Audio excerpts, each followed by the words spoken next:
Here's my workbench, and it's got 4 drawers on it.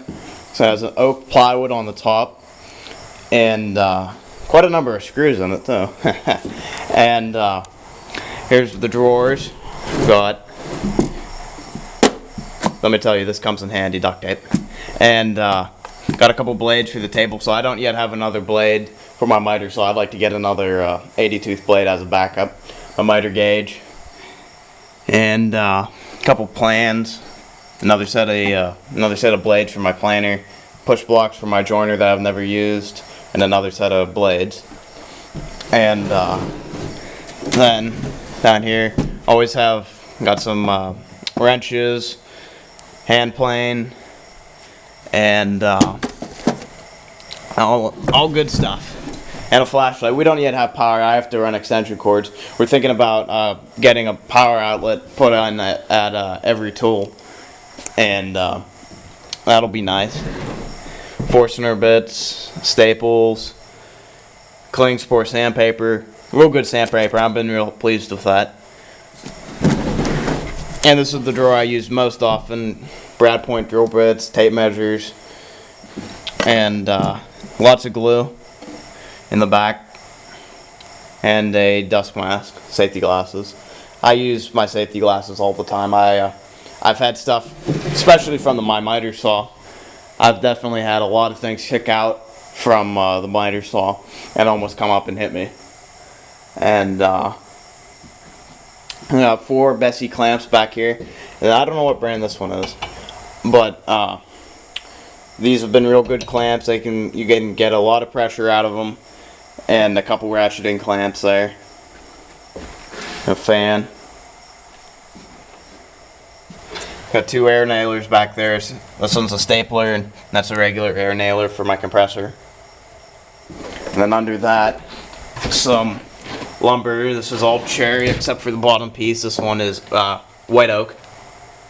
And I'm working on a homemade Longworth chuck for my lathe, and then I got some bowl blanks in here drying. I bought some bowl blanks off of eBay, and I've just turned them. Boy, those chisels cut through that like butter.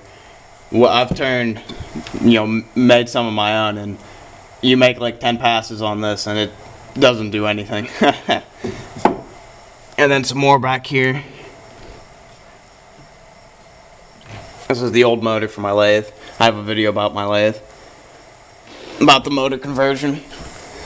So this lathe is a 1984 Duracraft lathe, and I put another motor on it. I have another video on that.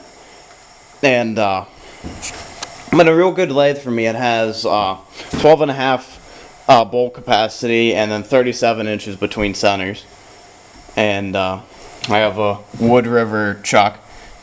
Very nice chuck. I'm real pleased with that.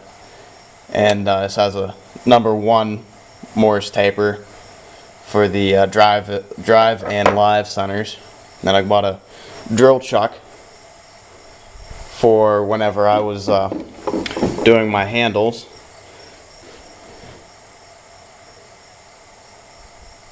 And whenever I drill in those, I had to, these have a tapered shaft coming out of them, so I had to drill 3 different sized holes to accommodate for that.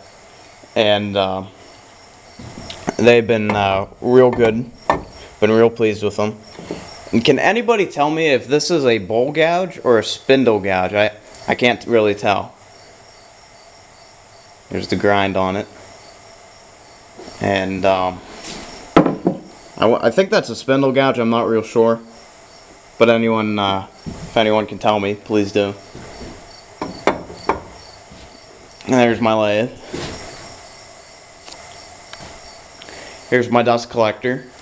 Well, I've used that quite a number of times, and I got a little bit of sawdust in that. And I believe it's a 1 horsepower. Yeah, 1 horsepower. And all my tools are 115 volt, 120 volt, and I don't we're gonna run lines from our barn. Run lines coming over to the barn. I believe all of our barns just have 110 volt. I don't think they have 220. If they do, I'd run a 220 line so I can upgrade the motor on my drum sander. And here's the spot for my drum sander. I have a couple videos also of that on YouTube. And I've had quite a number of problems with it, but I was able to fix all of them.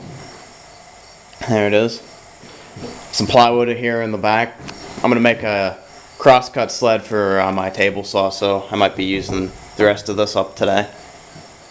And 1/4 inch plywood there. And this is what I used to true up the drum.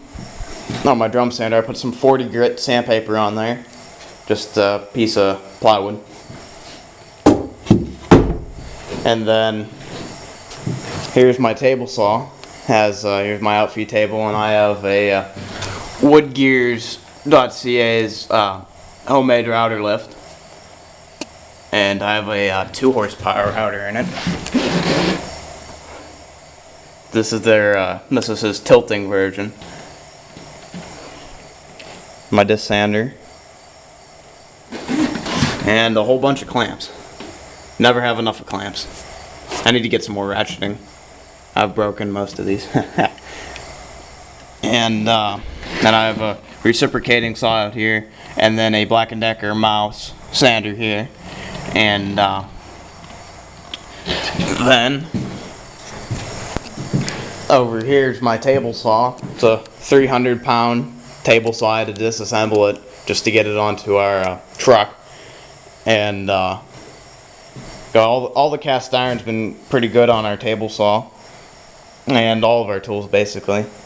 And it's got a few rust spots right there, and some scratches. But that's, when you buy used, that's normal. You almost expect that. And I have a 60 tooth blade in that, and all of them have worked real good. This there's a spot in here that it's hard to turn. I don't know why. Maybe it's inside there's something's wrong with the gearing, or not the gearing, but maybe there's sawdust in the teeth. Makes it hard to turn. And I can cut pretty far on this. The only thing I don't like about the table saw is the guard. The guard doesn't rise and fall with the blade. And I kind of wish it did, and that would be nice if it did. And it has an aluminum rip fence to it, my push block.